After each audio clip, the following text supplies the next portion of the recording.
Hello and welcome to MLC TV News Hour, reaching you live from the city of Lokoja, the confluent state of Nigeria. I am Morano Balagu with first the headlines. President Buhari welcomes hosting rights for Global Tourism Conference. NSCDC Special Intelligence Squad busts illegal oil storage site, arrests 19 suspects, seize other items in Lagos. PDP and ATIKU search for acceptable southern running mate.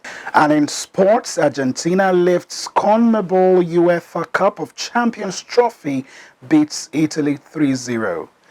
And now the news in details. President Muhammadu Buhari on Wednesday in Madrid, Spain, expressed Nigeria's readiness to host the first ever global conference on tourism, culture and the creative industry in November 2022. A statement signed by his special advisor on media and publicity, Femi Adesina, stated that Buhari spoke during a visit to the headquarters of the United Nations World Tourism Organization in the Spanish capital at the beginning of a state visit to the country. The statement is titled, "As Nigeria Hosts Tourism Conference, President Buhari Welcomes the World." According to Adesina, President Buhari described the granting of the hosting rights as further proof of Nigeria's support for the vision of the organization and also an affirmation of the confidence reposed in our country by your organization. The president said it will also serve as an opportunity to extend our warm hospitality to the world and introduce the country's leisure and business sectors to potential investors. We have not so well-known wonders to reveal. He assured global participants of a safe and secure environment as well as excellent facilities, saying we look forward to welcoming all participants. Buhari affirmed that the country had been consistent in supporting the organization since joining in 1975, noting that Nigeria had also elected chairman for the Commission for Africa between 2005 and 2007. He thanked the Secretary General of granting 100 on-to online academic scholarships on the introduction to tourism industry management, stressing that this will further boost youth empowerment and education as well as to address the manpower shortage in the tourism sector. The Minister of Information and Culture, Lai Mohammed, whose ministry is facilitating the conference, said Nigeria was given the hosting rights at the 64th meeting of the ONTO in Cape Verde in 2021.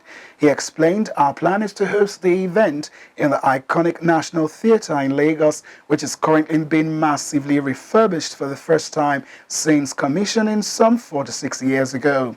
Mohammed added that since the announcement of the rights, preparations had begun in earnest in conjunction with the ONTO to ensure that Nigeria hosts a world-class event to justify the confidence reposed in the country by the organization.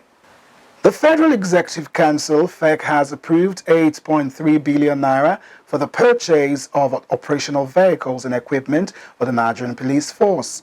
The Minister of Police Affairs, Mohammed Dingyadi, disclosed this while briefing State House correspondents after the FEC meeting presided by Vice President Yemi Osibanjo.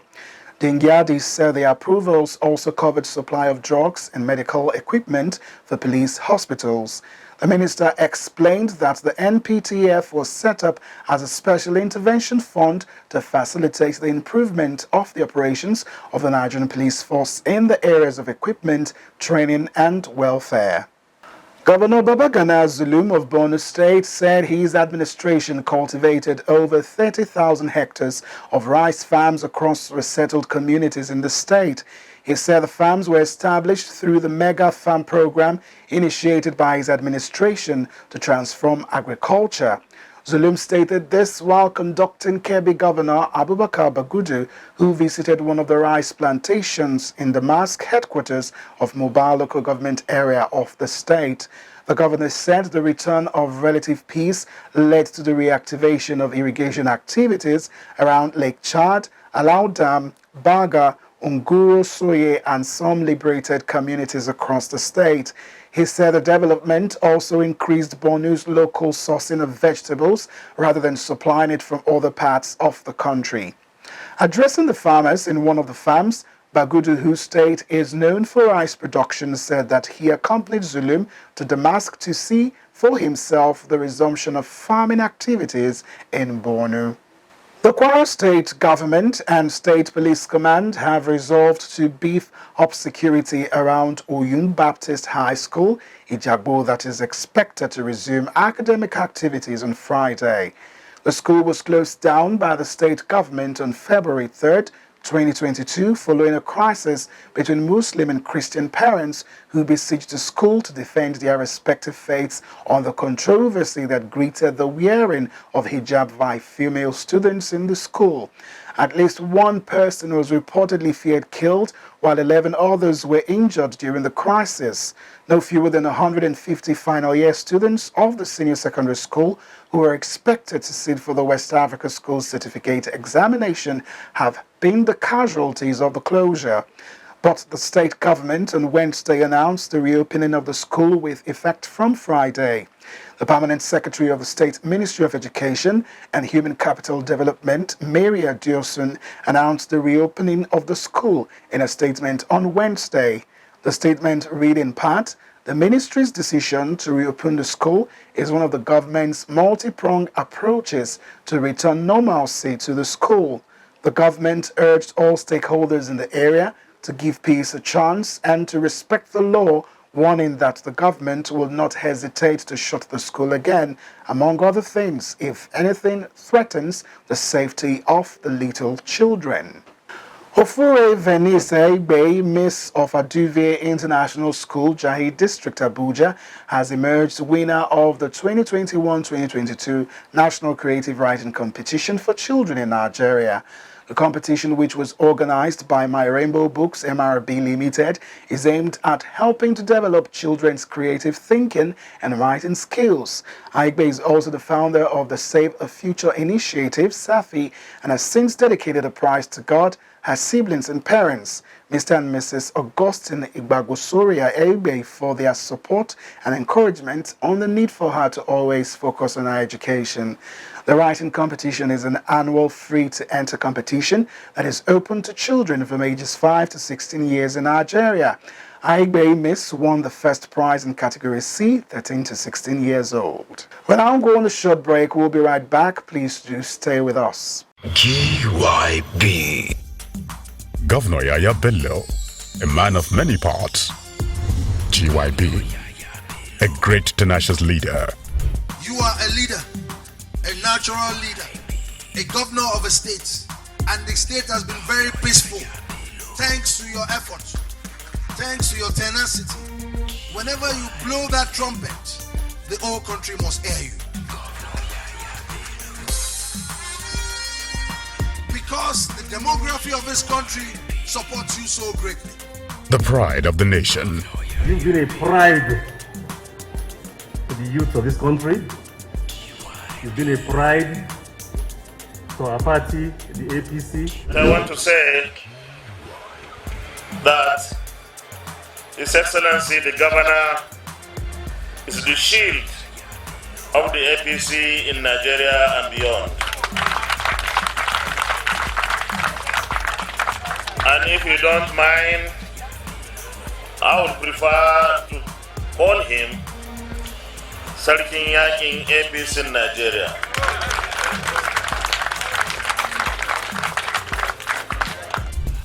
A political strategist.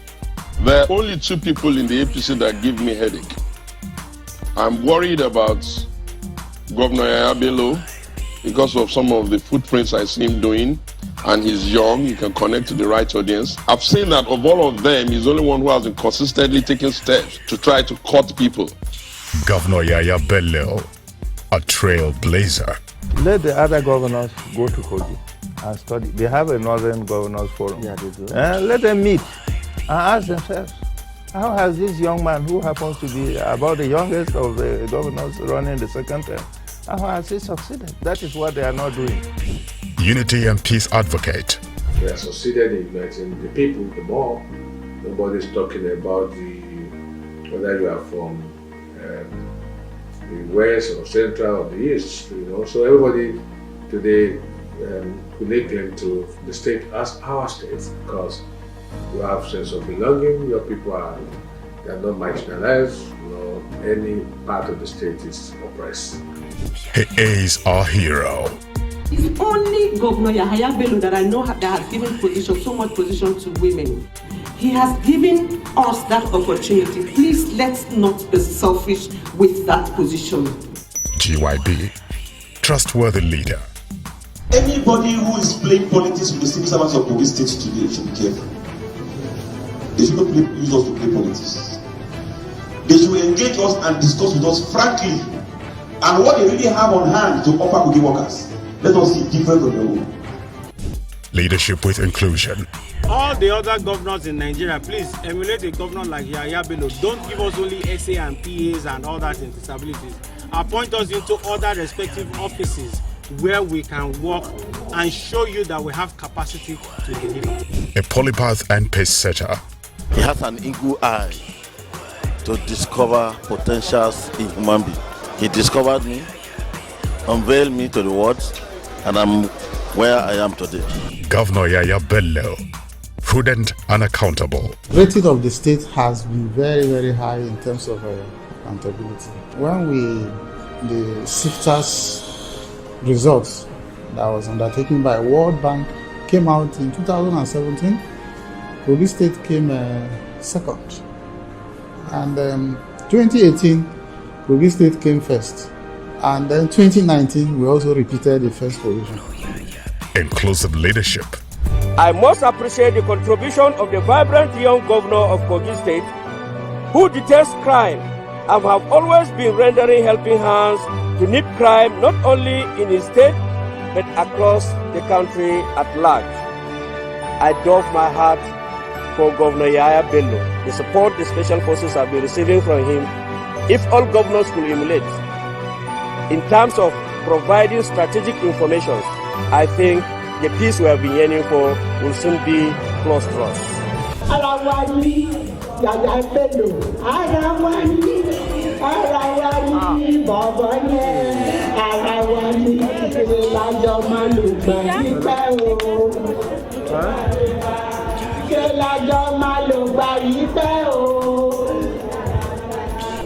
This is who Governor Yahaya Bello is. This message is brought to you by friends of GYB. Glad to know you're still with us. And now to stories in politics. Rivers State Governor Nyesom Wike Wednesday evening visited People's Democratic Party's presidential candidate for the 2023 general elections, ATIKU Abubakar, in Abuja. Wike's visit happened amidst search by ATIKU and the opposition party for an acceptable southern running mate. The PDP Board of Trustees Chairman Walid Jibrin had on Monday said the board will assist the party and surely the Waziri Adamawa ATIKU himself to come out with a very vice president from southern Nigeria. ATIKU, who was also PDP presidential candidate in 2019, ran with former Anambra State Governor Peter Obi, who left the PDP to become the flag bearer of the Labour Party in 2023. Unlike Monday's meeting, where a dissatisfied Wike met the camera shutters with an arcing frown on his face, Wednesday meeting ended on a cordial note as the governor and the ex-VP beamed with smiles in a photo pose for the closed-door session, whose details were yet unknown as of press time. ATIKU shared photos of the meeting on his verified social media pages. He said, "It was a pleasure to receive His Excellency Nyesom Wike in the company of notable leaders and officials of our great party, the PDP, at my residence today. I am proud of the promises that this spirit of camaraderie holds for our party as a united front that guarantees victory in the next election to rescue the country." Earlier on Wednesday, ATIKU solicited the support of his rivals in the opposition party to defeat the All Progressive Congress in the next year's election. ATIKU, after he received the party's certificate of return at the PDP National Secretariat at the Wadata Plaza in Abuja, said his main opponent is the APC and not the co-aspirants in Sunday's presidential primary. He urged his contenders to join forces with him to dislodge the APC-led by the President Muhammadu Buhari in 2023. The National Working Committee of the People's Democratic Party has again recognized Tochukwu Okori as its authentic chairman in Ebonyi State. In a letter addressed to the Independent National Electoral Commission, which was signed by the National Chairman, Iyochia Ayu, and the National Secretary, Samuel Ayawu, the party explained that its decision was in obedience to a judgment by the Appellate Court, which it said upturned the judgment of the Federal High Court that previously recognized Silas Onu. It was reported that there has been leadership tussle in the Ebonyi State chapter of the PDP involving Okori, who was elected chairman of the party last year, and Silas Onu, who served as its publicity secretary on acting capacity. Worried by the outcome of the Congress that brought the current state working committee of the party, Onu filed a suit at the Federal High Court, Abuja, claiming he was the only candidate who purchased form for the position of chairmanship. In its judgment, the Federal High Court granted Onu all the relief sought, prompting immediate swearing-in of the plaintiff by a notary public. However, Okori proceeded to the appeal court for a stay pending the determination of the substantive suit. Although it was granted, Onu held onto power, claiming that there was an order of the Federal High Court restraining the application of a stay on the judgment that had been implemented. Meanwhile, the PDP has cancelled all the primaries held in Ebonyi State in May. This was contained in a letter to the Independent National Electoral Commission and signed by the National Chairman, Ayu, and the Secretary, Anyawu. They said a new date for the elections will be announced shortly.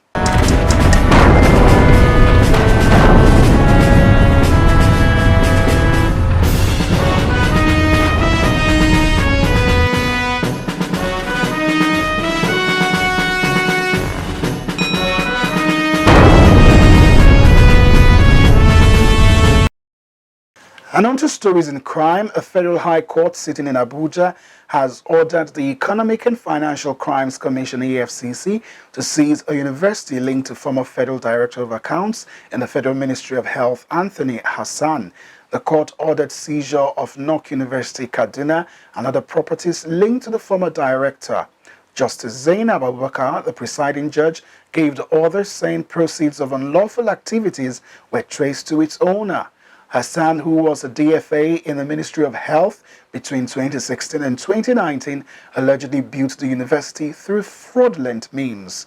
Physical assets of the university forfeited include Senate Building, ICT Building, Faculty of Medicine Building, Science, Deanery Building, 2 academic buildings, a former hall, and other buildings.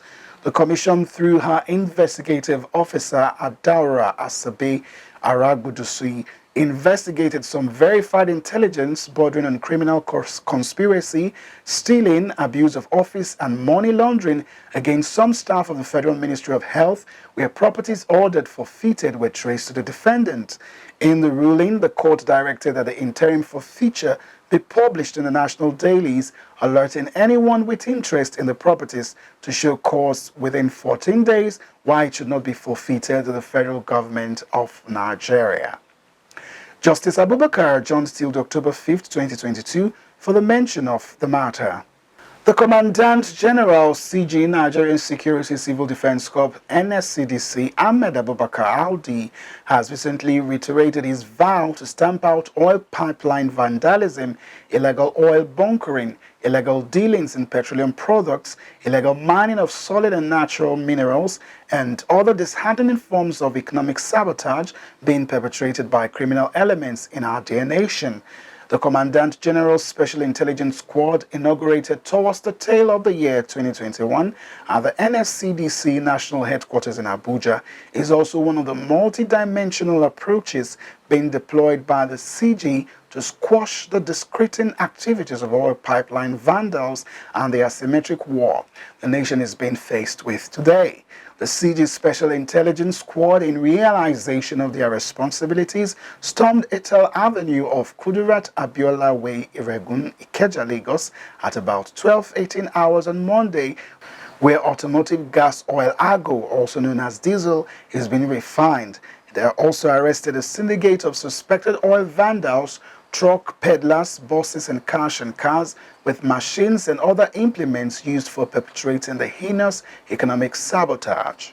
The CG Special Intelligence Squad, upon busting the illegal oil site, where it was discovered that petroleum products were being illegally stored and refined, as well as discovered and arrested the following persons and items: 19 suspects, 18 male and 1 female, 81 trucks, 9 buses, 12 pumping machines, 25 surface tanks, 140 drums containing illegally refined diesel, 15 generators, 4 million in cash found in a car suspected to belong to the syndicate, and 6 dump sites.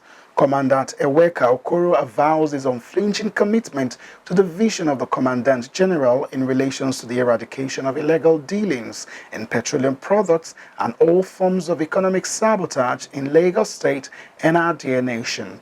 The anti-vandal unit of the command has also been directed by the commandant to take full charge of the illegal oil site immediately so as to forestall any further untoward activity by these economic saboteurs of our collective commonwealth.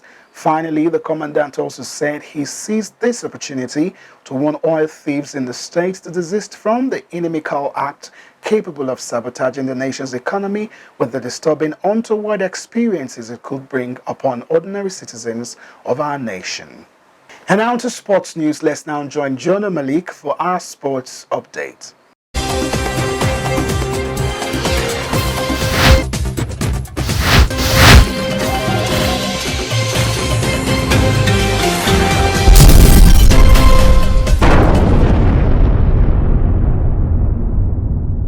And on sports updates, Nigeria will hope to end their 4 consecutive games without a win when they play Ecuador in a friendly game at the 25,000 capacity Red Bull Arena in Harrison, New Jersey. It's the first meeting between the West African Giants and the South Americans. Since their last 1-0 win over Egypt in Asaba in March 2019, the 3-time African champions have failed to record a victory in 10 consecutive friendly outings, losing 5 and picking up 5 draws in 3 years. The Super Eagles started their tour of the United States on a losing note as they fell to a 2-1 defeat to Mexico at the AT&T Stadium in Arlington, Texas. Nigeria have now failed to win any of their last 4 games across all competitions, picking up 2 draws and losing 2 since January 2-0 victory over Guinea-Bissau in the Group D of the African Cup of Nations. Meanwhile, their opponent La Tri also head into the game on a run of 5 consecutive games without a win.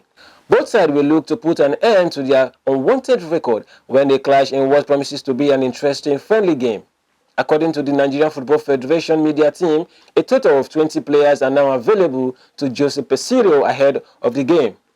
And straight to Europe, Inter Milan striker Lautaro Martinez scored 1 and assisted another for Juventus target Angel Di Maria with Paulo Dybala's final strike as Argentina comfortably beat Italy 3-0 for the finale missa at Wembley Stadium. This was the 3rd edition of the showcase between reigning Europeans and South American champions won by France in 1985 and Argentina in 1993. The Azuris were missing numerous players including Lorenzo Insigne, Cairo Immobile, Federico Chiesa, Domenico Berardi, Marco Verratti, Rafael Tolio, while it was Giorgio Chiellini's 117th and final appearance for Italy back at Wembley Stadium under a year after lifting the Euro 2020 trophy. Of the 90,000 fans in the stadium, a vast majority were supporting the selection, who are unbeaten in 32 games, 3 full calendar years. And that's sports update on MLC TV News. I am Malik Jonah reporting. Back to our caster for more stories.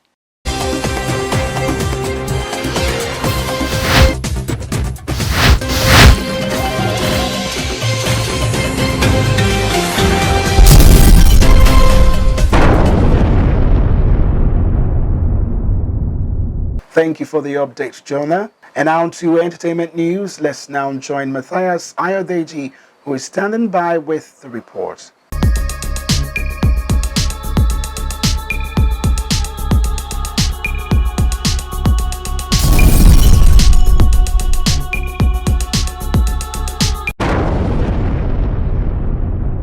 On our foreign entertainment news, an online petition urging DC Warner Bros. To drop Amber Heard as Queen Mera in Aquaman 2 is nearly at its 4.5 million target. According to multiple media outlets, the signature have hit 4.4 million as the jury continued deliberation in a defamation lawsuit filed by Depp. The viral petition claimed that Heard has been exposed as a domestic abuser by Johnny Depp during their multi-million-dollar court battle, a claim Heard's lawyers have tried to prove untrue these past weeks. Recall that DC head of production took the witness stand last week to counter claims by Heard's team that the domestic violence scandal nearly cost her the multi-million-dollar role as Jason Momoa's love interest in the sequel. I fought really hard to stay in the movie. They didn't want to include me in the film, Heard testifies in court weeks ago. According to Walter Amanda, the studio considered replacing her over concern that she did not share any on-screen chemistry with Momoa. The sequel is set to release in cinemas in March 23. Depp is suing Heard for £40 million for defamatory posts she wrote in the 2018 Washington Post op-ed where she implied he abused her. Heard is countersuing for £80 million, accusing him of organizing a smear campaign against her and describing his lawsuit as a continuation of abuse and harassment. Still on the lawsuit between Johnny and Heard, Depp has won his defamation lawsuit against ex-wife Amber Heard. The much publicized lawsuit, which lasted for 6 weeks, ended on June 1st following a 3-day deliberation by a jury consisting of 5 men and 2 women. The final deliberation lasted for 13 hours.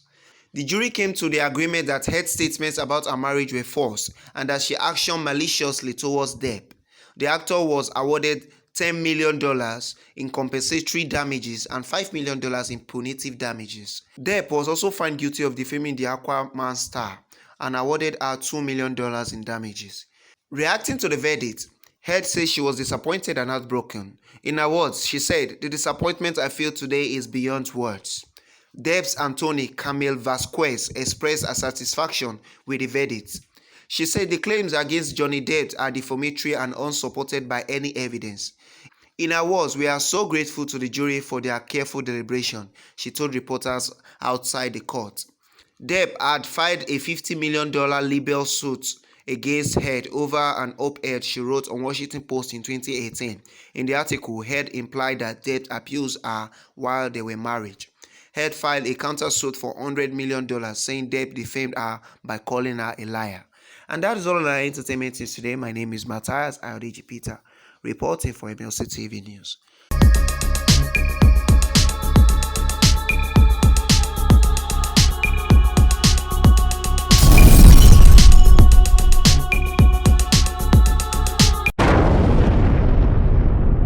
Thank you, Matthias. And that is the size of our package today. Do join us tomorrow at the same hour to watch our news as we give you updates on happenings within and around the globe. Don't forget to subscribe to our YouTube channel, Malachite TV. Like us and follow us on Facebook, MLC TV, Instagram, MLC TV 2021, Twitter at MLC TV1. For your event coverage, information, contribution, and advert and sponsorship, please call any of our numbers now displaying on your screen. Join us on Friday and Saturday to watch our special programs. Friday 9 p.m. Local Government and You. Saturday 7 p.m. Family Affairs. 9 p.m. Political Arena. And Women's World Sunday by 6 p.m. It is Malachite TV, reaching everywhere, informing everyone. My name is Mono Balagwego. Do have a pleasant evening. Do continue to be your brother's keeper to build a united and peaceful society together. Good day. Thanks for watching.